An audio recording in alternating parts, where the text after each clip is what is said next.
పేతురు 4వ అధ్యాయం. అందుచేత క్రీస్తు శరీరంలో మన కోసం బాధలు అనుభవించాడు కనుక అలాంటి మనసును ఆయుధంగా ధరించుకోండి. ఎందుకంటే శరీరంలో బాధలు అనుభవించిన వాడు పాపం నుంచి విరమించుకున్నాడు. ఈ శరీరంతో ఉన్న మిగతా కాలమంతా మానవ దురాశల కోసం కాదు కానీ దేవుని ఇష్టానుసారంగా బ్రతకాలనేది అతని ఉద్దేశం. మనం పోకిరీ పనులలో, దురాశలలో, మద్యపానంలో, అల్లరితో కూడిన ఆటపాటలలో, త్రాగుబోతుల విందులలో, అసహ్యమైన విగ్రహ పూజలలో నడుచుకుంటూ ఇతర ప్రజల ఇష్టం నెరవేర్చడానికి గడిచిపోయిన జీవితకాలమే చాలు. ఇప్పుడు విపరీతమైన దుర్మార్గ వ్యవహారాలతో వారితో పాటు మీరు పరిగెత్తటం లేదని వారు ఆశ్చర్యపోతూ మిమ్మల్ని తిట్టిపోస్తున్నారు. బ్రతికి ఉన్న వారికి, చనిపోయిన వారికి తీర్పు తీర్చడానికి సిద్ధంగా ఉన్నవానికి వారు లెక్క అప్పవలసి వస్తుంది. ఈ కారణం చేత చనిపోయిన వారు శరీర విషయంలో మానవ రీతిగా తీర్పు పొందేలా, ఆత్మ విషయంలో దేవుణ్ణి బట్టి బ్రతికేలా వారికి కూడా శుభవార్త ప్రకటించబడింది. అన్నింటికీ అంతం దగ్గరలో ఉంది కనుక మీ ప్రార్థనలో స్థిరబుద్ధితో మెలకువతో ఉండండి.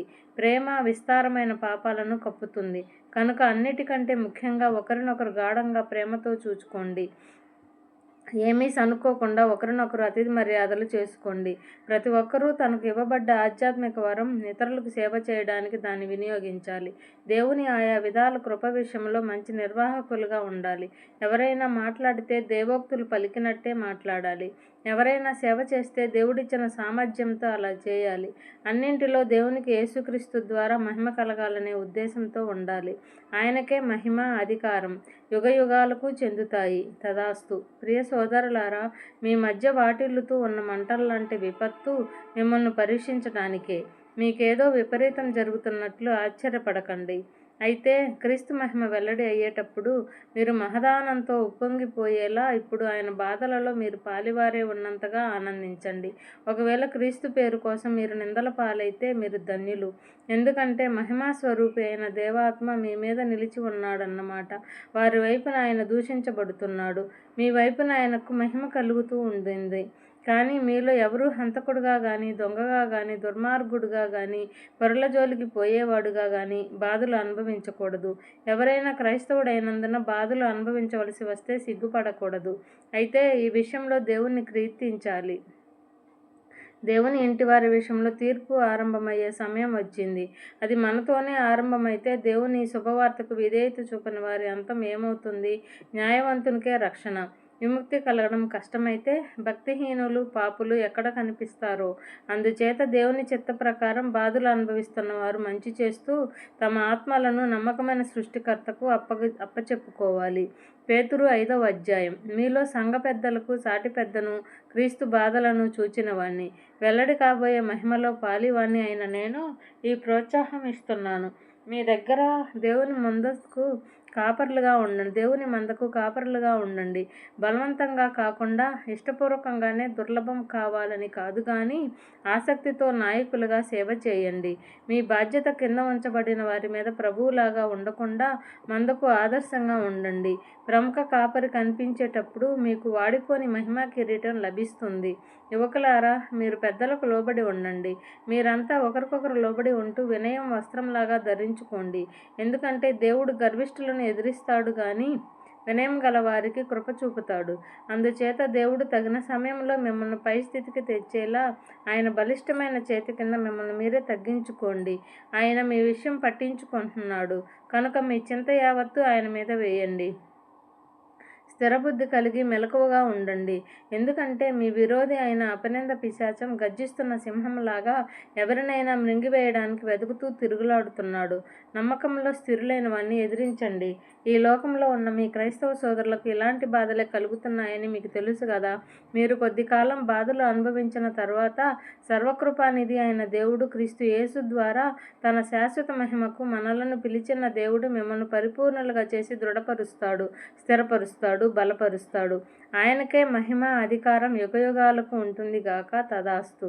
నమ్మకమైన సోదరుడని నేను ఎంచిన సిల్వానస్ సహాయంతో నేను క్లుప్తంగా రాస్తూ మిమ్మల్ని ప్రోత్సాహపరుస్తూ మీరు ఏ కృపలో నిలిచి ఉన్నారో అది దేవుని నిజమైన కృప అని సాక్ష్యం చెబుతున్నాను. బబులోనులో ఉన్న ఆమె, మీతో కూడా ఎన్నుకోబడ్డ ఆమె అభివందనాలు మీకు చెబుతున్నది.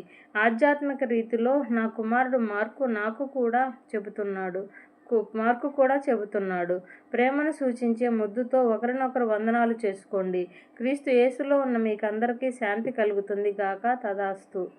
పేతురు 2వ లేఖ 1వ అధ్యాయం.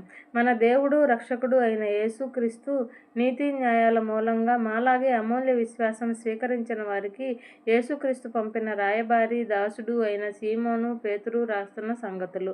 దేవుణ్ణి మన ప్రభువైన యేసును గురించిన జ్ఞానం ద్వారా మీకు కృపా శాంతి అధికమవుతాయి గాక. తన మహిమను సుగుణాన్ని బట్టి మనలను పిలిచిన ఆయనను తెలుసుకోవడం ద్వారా జీవనానికి భక్తికి కావలసినదంతా ఆయన దైవిక బల ప్రభావాలు మనకు ఇచ్చాయి. ఆ మహిమ సుగుణాలను బట్టి ఆయన ఎంతో గొప్ప ప్రశస్తమైన వాగ్దానాలు మనకు అనుగ్రహించాడు. వీటి ద్వారా మీరు లోకంలో దురాశల వల్ల కలిగే భ్రష్టత్వం నుంచి తప్పించుకొని దైవిక స్వభావంలో పాలివారు కావాలని ఆయన ఉద్దేశం. ఈ కారణం చేతనే మీరు పూర్ణ శ్రద్ధాసక్తులు కలిగి మీ విశ్వాసంతో సుగుణం సమకూర్చుకోండి. సుగుణంతో జ్ఞానం, జ్ఞానంలో నిగ్రహం, నిగ్రహంతో సహనం, సహనంతో భక్తి, భక్తితో సోదరుల పట్ల అనురాగం, ఆ అనురాగంతో దైవిక ప్రేమ సమకూర్చుకోండి. ఇవి మీకు ఉండి అధికం అవుతూ ఉంటే మీరు మన ప్రభువైన యేసుక్రీస్తును గురించిన జ్ఞానంలో వ్యర్థంగా నిష్ఫలంగా ఉండరు. కానీ ఇవి లేని వ్యక్తి తన గత పాపాలకు శుద్ధి కలిగిన విషయం మర్చిపోయినవాడు, గుడ్డివాడు లేదా దూరదృష్టి లేనివాడు. అందుచేత సోదరులారా, దేవుడు మిమ్మల్ని పిలిచి ఎన్నుకున్న విషయం నిశ్చయం చేసుకోవడానికి మరెక్కువగా శ్రద్ధాసక్తులు వహించండి. వీటి ప్రకారం నడుచుకుంటూ ఉంటే మీరెన్నడూ తోట్రుపడరు. ఈ విధంగా మీకు మన ప్రభువు రక్షకుడు అయిన యేసుక్రీస్తు శాశ్వత రాజ్యంలో ప్రవేశం సమృద్ధిగా ఇవ్వడం జరుగుతుంది. కాబట్టి మీరు ఈ విషయాలు తెలుసుకొని ఉన్న సత్యంలో నిలకడగా ఉన్నా వీటిని గురించి మీకు ఎప్పుడూ జ్ఞాపకం చేయడానికి నిర్లక్ష్యంగా ఉండను. నా గుడారాన్ని నేను త్వరలో విడిచిపెట్టవలసి వస్తుందని నాకు తెలుసు. ఇది మన ప్రభువైన యేసుక్రీస్తు నాకు స్పష్టం చేశాడు. కనుక ఈ గుడారంలో ఉన్నంతకాలం ఈ విషయాలు జ్ఞాపకం చేస్తూ మిమ్మల్ని పురికొల్పడం యుక్తమని నాకు తోస్తున్నది. అంతేకాక నేను చనిపోయిన తర్వాత కూడా ఈ విషయాలు ఎప్పుడూ మీ జ్ఞాపకంలో ఉండేలా శ్రద్ధాసక్తులు తీసుకుంటాను. ఎందుకంటే మన ప్రభువైన యేసుక్రీస్తు బల ప్రభావాలను, రాకడను గురించి మేము మీకు తెలియచేసినప్పుడు యుక్తితో కల్పించిన కట్టుకథలను అనుసరించి చెప్పలేదు కానీ ఆయన దివ్యత్వం మేము కండ్లారా చూచిన వారం. ఈయన నా ప్రియ కుమారుడు, ఈయన అంటే నాకెంతో ఆనందం అనే స్వరం ఈ మహా దివ్య మహిమ స్థలం నుంచి ఆయనకు వినిపించినప్పుడు తండ్రి అయిన దేవుని చేత ఘనత, మహిమ ఆయనకు కలిగాయి. ఆయనతో కూడా మేము ఆ పవిత్ర పర్వతం మీద ఉండి పరలోకం నుంచి వచ్చిన ఆ స్వరం విన్నాం. ఇంతేకాదు, నిశ్చయమైపోయిన భవిష్యద్వాక్కు కూడా మనకు ఉంది. అది చీకటిలో వెలిగిస్తున్న దీపం లాంటిది, అరుణోదయమైన వేకువ చుక్క. మీ హృదయంలో ఉదయించే వరకు ఆ వాక్కును మీరు పట్టించుకుంటే మీకు మేలు. అయితే మొట్టమొదట మీరు ఇది తెలుసుకోవాలి, లేఖనంలోని భవిష్యత్ వాక్కులో ఏదీ వ్యక్తిగత వివరణ వల్ల అర్థం కాదు. ఎందుకంటే భవిష్యత్ వాక్కు అనేది మానవ ఇష్టాన్ని బట్టి ఎన్నడూ రాలేదు, కానీ దేవుని పవిత్రులైన మనుషులు పవిత్రాత్మ వశులై పలికారు.